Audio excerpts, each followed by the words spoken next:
গতকাল থেকে আমি একরকম কোমায় আছি। কেন জানেন?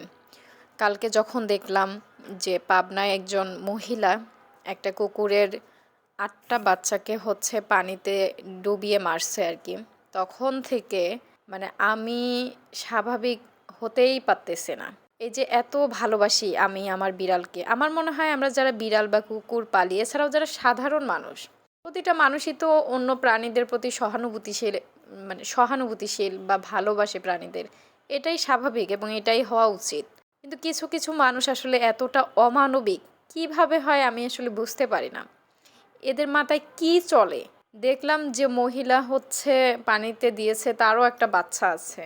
তাহলে একজন মা হয়ে অন্য প্রাণী, সেও তো মা, তার বাচ্চাকে সে যখন এভাবে পানিতে ফেলে দিল, আর বাচ্চার ওই মাটার যখন হচ্ছে অবস্থাটা দেখতেছি, বাচ্চাদের দিকে চেয়ে কি একদম কান্না করে একাকার অবস্থা।